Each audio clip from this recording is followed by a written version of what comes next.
नमस्कार, मंडल news bulletin में आपका स्वागत है। आइए पेश करते हैं आज के कुछ प्रमुख व मुख्य समाचार। अब तक यदि आपने मंडल न्यूज़ के इस चैनल को लाइक व सब्सक्राइब नहीं किया है तो जल्द से जल्द इस चैनल को लाइक व सब्सक्राइब जरूर कर दें।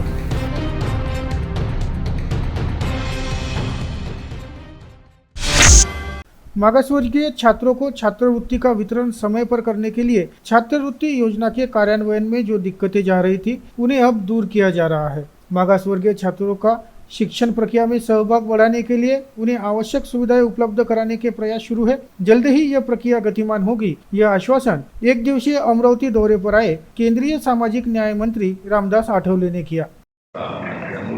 पेंडिंग केसेस असतील तर नक्की मी त्यामध्ये लक्ष देईन। 2 वर्षापासून निधीच नाही आहे। राज्याकडे असेल तर राज्याचे 50,000 रुपये मिळतात, त्यामुळं राज्य सरकारकडे अर्ज केला तर 50,000 मिळतात, आमच्याकडे अर्ज केला तर 2,50,000 मिळतात। काय पेंडिंग केसेस असतील तर नक्की 2018 पासून पेंडिंग आहे आणि 2 वर्षापासून निधी नाही आहे। तुम्ही काही आढावा घेतला काय? तुम्ही काही स्वतः आढावा घेतलाय का योजनेचा? जागेवर आहे ते व्यवस्थित उत्तर देत नाही। ठीक आहे, आता आपल्याकडून मला माहिती मिळालेली आहे, मंत्रालयाशी बोलून म्हणजे अमरावती जिल्ह्याच्या डिव्हिजनच्या तर ज्या पेंडिंग केसेस आहेत त्या मंजूर करण्यासाठी नक्की मी अधिकाऱ्यांना बोलून प्रयत्न करतो। साहेब तुम्ही म्हटलं आपल्या शाखा सगळीकडे आहेतच आहे, पण तरी पण पक्षाला एक व्यापक अशा पद्धतीची बैठक मिळाली पाहिजे। भूमिका मांडून भाषणामध्येच चालणार नाही, त्यासाठी प्रॅक्टिकल आंबेडकर आहे। बाबासाहेब आम्ही मानतो, बाबासाहेबांनी हे केलं ते केलं, बाबासाहेबांचा असा विचार होता, पण त्याला प्रॅक्टिकल इम्प्लिमेंटेशन करण्यासाठी जे प्रॅक्टिकल आंबेडकरिझम आहे तो अंमलामध्ये आणण्याची नितांत आवश्यकता आहे। आणि माझे कार्यकर्ते सगळ्या जिल्ह्यामध्ये आहे, त्यामुळं कार्यकर्त्यांनीच आता हा विचार करू, सगळ्या जातीच्या लोकांना कार्यकर्त्यांना पक्षामध्ये आणलं पाहिजे आणि सगळी तिकीटं बौद्ध समाजाला द्यायची असं केलं तर पक्ष वाढणार नाही। बौद्ध तर असणाऱ्या दलितांना जवळ गेलं पाहिजे, दलित तर असणार, त्याशिवाय बाबासाहेबांचं मिशन पूर्ण होणार नाही।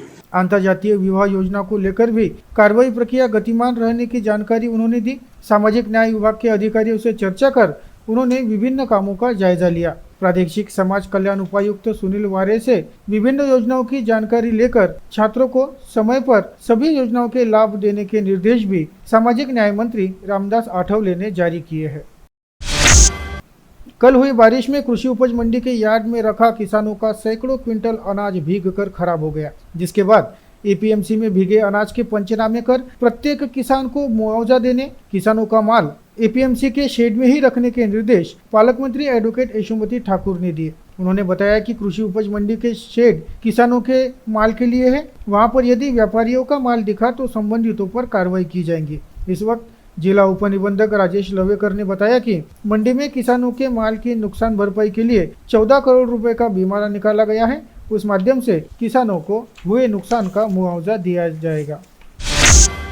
बडनेरा के मौजे पेट क्षेत्र सर्वे नंबर 50/12 पर मार्जिन स्पेस की जगह पर किया गया अवैध निर्माण तोड़ने की कार्रवाई मनपा ने की थी। उस कार्रवाई पर दामू अन्ना वंजारी ने कोर्ट से स्टे लाया था, लेकिन मनपा के पैनल वकीलों ने कोर्ट में अपना पक्ष मजबूती से रखकर जारी स्टे ऑर्डर को वैकेंट कराने में सफलता पाई है। 14 जून को संबंधित स्टे ऑर्डर जारी हुए थे। पश्चात 4 दिनों के भीतर ही संबंधित स्टे ऑर्डर को वैकेंट कराने की कार्रवाई मनपा के वकीलों ने निपटाई। न्यायमूर्ति भंडारी की कोर्ट ने दामू अन्ना वंजारी की याचिका खारिज कर मनपा की कार्रवाई को सही बताया है। मनपा आयुक्त डॉ प्रवीण आष्टीकर, विधि अधिकारी श्रीकांत चौहान के मार्गदर्शन में एडवोकेट ऋषि अमरजीत छाबला ने कोर्ट में सफल पैरवी कर मनपा का पक्ष मजबूती से रखा। उन्हें एडवोकेट अशोक जैन ने मार्गदर्शन किया। अब मनपा का दल सोमवार को शेष अतिक्रमण निर्मूलन की कार्रवाई पूर्ण करेगा। हॉकी के जादूगर मेजर ध्यानचंद के सुपुत्र अशोक ध्यानचंद्र व गोलकीपर नेगी ने इंडिपेंडेंट अकादमी को औचक भेंट दी। हॉकी के आदर्श मेजर ध्यानचंद के सुपुत्र अशोक ध्यानचंद के औचक भेंट से हॉकी खिलाड़ियों में उत्साह संचारा था। सभी ने उनका गर्मजोशी से स्वागत कर आवभगत की। अशोक ध्यानचंद ने सभी खिलाड़ियों से मुक्त चर्चा कर उनके खेल की सराहना कर शुभकामनाएं दी। इसी तरह खेल के अंदर आप जो इस वक्त मौजूद हो तो अपना एक टारगेट लक्ष्य निर्धारित करो कि मुझे इस ऊंचाई तक पहुंचना है, पहले ऊंचाई कि मुझे स्कूल में सबसे अच्छा प्लेयर बनना है, मुझे कॉलेज में सबसे अच्छा प्लेयर बनना है, मुझे अमरावती के अंदर सबसे अच्छा खिलाड़ी बनना है, फिर मुझे विदर्भ के अंदर अच्छा खिलाड़ी बनना है। तो ये जो सीढ़ियाँ हैं ये आपको नेशनल चैंपियनशिप के खिलाड़ी के तौर पर, जैसा दिनेश जी ने बताया कि वो भी वेलोर गए थे खेलने के लिए नेशनल स्कूल से, इंदौर नेल्लोर वेलोर में। तो ये वो चीज़ें हैं जो हमको एक गर्व देती हैं। घमंड नहीं है, घमंड नहीं करना है, गर्व कि हाँ मैंने ये काम किया। और ये काम हम कब कर सकते हैं, क्या कोई बताएगा? आप में से कोई बताएगा हम कब कर पाएंगे? जब प्रैक्टिस करेंगे, बस जब हम अभ्यास करेंगे। जितना हम अभ्यास करेंगे और हर अभ्यास का अपने दिमाग में इम्पैक्ट रखो, उसका अपनी सोच को कि मैंने आज जो प्रैक्टिस करी है उसके अंदर क्या गलतियाँ करी हैं, क्या गलतियाँ नहीं करी हैं, क्या नहीं करना चाहिए। जिस दिन आपके बात दिमाग में ये बात समझ में आ जाएगी, उस दिन से आप खिलाड़ी बनना शुरू हो जाओगे। शिक्षा बोर्ड के मार्च अप्रैल 2022 में लिए गए कक्षा 10वीं व 12वीं की परीक्षा में जिन छात्रों को अपेक्षित यश नहीं मिला, ऐसे छात्रों को फिर एक मौका देने के लिए जुलाई अगस्त 2022 में पूरक परीक्षाओं की घोषणा की गई है। शिक्षा बोर्ड द्वारा पूरक परीक्षाओं की समय सारणी जाहिर की गई। पूरक परीक्षा के माध्यम से फिर एक बार नए जोश के साथ परीक्षा देने की अपील बोर्ड द्वारा की जा रही है। बोर्ड से प्राप्त जानकारी अनुसार 12वीं की पूरक लिखित परीक्षा 21 जुलाई से 12 अगस्त व 10वीं की पूरक परीक्षा 27 जुलाई से 12 अगस्त दरमियान ली जाएंगी। अधिक जानकारी के लिए बोर्ड के वेबसाइट पर संपर्क कर सकते हैं। जीएसटी कानून को सुलभ बनाने की मांग महानगर चैम्बर द्वारा पूर्व वित्त मंत्री सुधीर मुनगंटीवार को सौंपे निवेदन में की। महानगर चैम्बर के अध्यक्ष सूरज जैन ने बताया कि जीएसटी लागू हुए 5 वर्ष हो गए हैं। देश भर के व्यापारियों ने इस टैक्स का स्वागत इस बात को ध्यान में रखकर किया था कि ये एक अच्छा और सरल टैक्स होगा। जीएसटी निश्चित रूप से एक अच्छा और सरल कर है, लेकिन धीरे धीरे यह व्यापारियों के लिए एक दुस्वप्न बन गया है। पोर्टल की अक्षमता, जीएसटी पोर्टल में बार बार हो रहे बदलाव और जीएसटी नियमों में जीएसटी को काफी जटिल बना दिया है। इसे सरल बनाने के सुझाव पर अमल करने की मांग महानगर चैम्बर द्वारा की गई। All India killer of the dragon martial art association व ऑल महाराष्ट्र कराटे एसोसिएशन के संयुक्त तत्वाधान में त्रिवेणी कॉलोनी में आयोजित ग्रीष्मकालीन जापानी कराटे प्रशिक्षण में पूर्वा पकड़े ने ब्राउन बेल्ट प्राप्त किया। उसे महिला ओपन ग्रुप में गोल्ड मेडल और बेस्ट कराटे फाइटर अवार्ड से सम्मानित किया गया है। 12 जून से 15 जून दरमियान यह टूर्नामेंट ली गई। सभी विजयी स्पर्धकों का राजीव नन्नावरे ने सम्मान किया। विभिन्न मान्यवरों ने भी स्पर्धकों को मार्गदर्शन किया।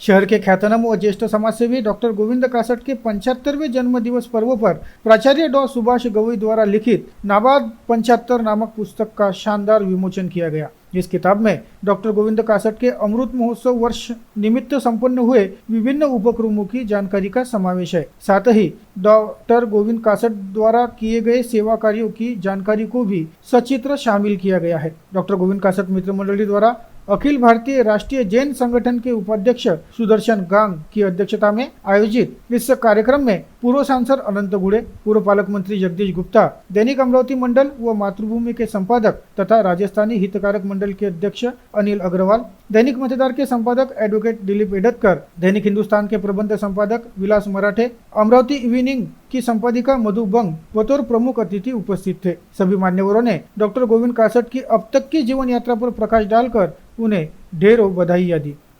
आणि हे असून सुद्धा कोणतेही रुसवे फुगवे न ठेवता कमलताई सारख्या व्यक्तिमत्वांना इथे उपस्थित होणे आणि न फक्त उपस्थित होणे, शोताईमध्ये बसणे हे गोविंद भाऊ तुमच्या समाजसेवेच्या कार्याची पावती आहे। किती पावती तुम्हाला द्यावं?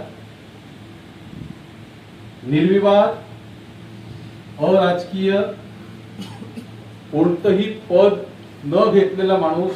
आता मी या मंचाद्वारे इथे 2 राजकीय व्यक्ती बसले आहेत, जगदीश भाऊ आणि अनंत भाऊ। मी या दोघांना विनंती करेल, आपल्यासाठी नव्हे, त्यांच्यासाठी नव्हे, शहरासाठी। मी त्यांना याच्या अगोदर विनंती केली होती, मी नाव सांगत नाही, मी 2 पालकमंत्र्यांना पण विनंती केली, गोविंद भाऊ सारखे आणि स्वीकृत नगरसेवकाची परिभाषा सामाजिक सेवेत कार्य करणारा व्यक्ती पहिलं वाक्य, पहिली ओळ स्वीकृत नगरसेवकाच्या ज्या अटी शर्ती आहे त्याच्यात पहिली ओळ पहिलं वाक्य आहे, क्रियाशील ऍक्टिव्ह असेल तर माझं दुसरा नाव सुचवा.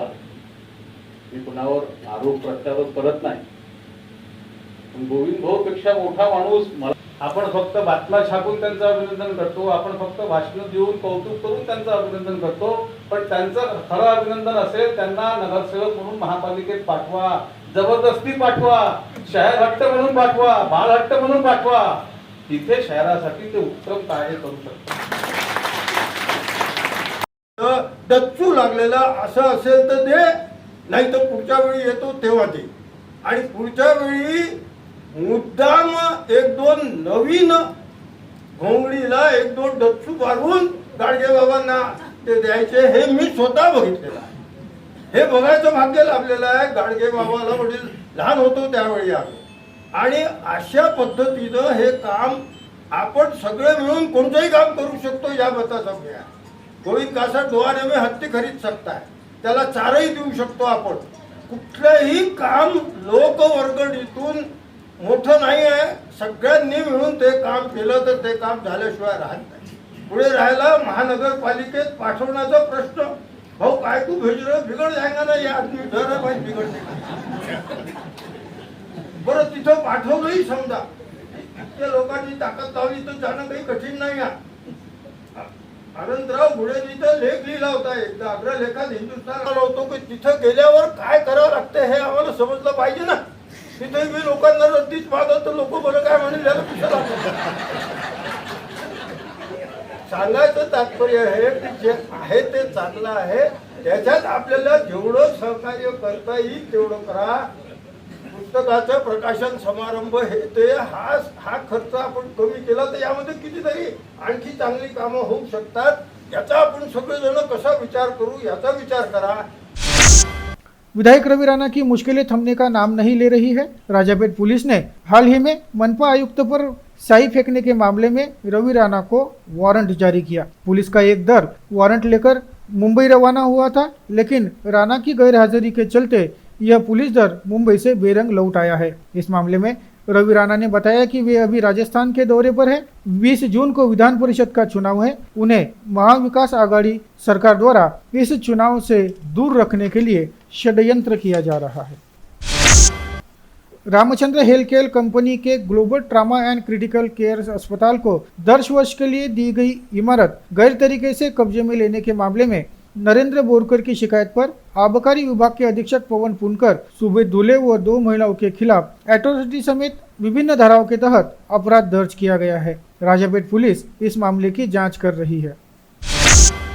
बोरगांव मंजू पुलिस थाना अंतर्गत ग्राम पड़सो बड़े में अवैध तरीके से घरेलू गैस सिलेंडर की कालाबाजारी उजागर हुई। पुलिस अधीक्षक के विशेष दल ने गुप्त सूचना पर यह कार्रवाई करते हुए 16 घरेलू गैस सिलेंडर बरामद कर 2 आरोपियों को गिरफ्तार कर लिया है। अकोला के कुरणखेत काटेपूर्णा नदी पर पुल निर्माण का कार्य शुरू है। इस दौरान नदी में अचानक बाढ़ आ जाने से जेसीबी पोकलैंड पलटी खा गया। इस जेसीबी पर काम कर रहे 4 मजदूर नदी के बीच में फंस गए थे, जिनमें से 3 मजदूरों को बचाने में रेस्क्यू दल कामयाब हो गया, लेकिन सचिन कुमार ओम प्रकाश प्रसाद नामक मजदूर का कहीं भी पता नहीं चल पाया था। लगातार 24 घंटे चले इस रेस्क्यू ऑपरेशन के बाद घटनास्थल से कुछ दूरी पर उसकी लाश बरामद हुई है। पुलिस ने मौके पर पहुंचकर पंचनामा कर लाश पोस्टमार्टम के लिए रवाना की। पिंपलकुटा से मोटरसाइकिल पर दूध बिक्री के लिए जरूर आ रहे 55 वर्षीय धनराज मनसाराम मरसकुल्ले की मोटरसाइकिल को उसी मार्ग पर तेज गति से दौड़ रहे कंटेनर की जोरदार धड़क बैठी। इस हादसे में मोटरसाइकिल सवार दूध विक्रेता धनराज मरसकुल्ले की मौके पर ही मौत हो गई। जरूर गांव के पास शांताबाई पेट्रोल पंप के पास यह घटना घटी। पुलिस ने मौके पर पहुंचकर लाश पोस्टमार्टम के लिए रवाना कर कंटेनर चालक के खिलाफ सड़क हादसे का अपराध दर्ज किया है। आप देख रहे थे मंडल न्यूज बुलेटिन। हमारे चैनल को लाइक करें, शेयर करें और हाँ, सब्सक्राइब करना ना भूलें। कल होगी आपसे फिर मुलाकात, तब तक के लिए धन्यवाद।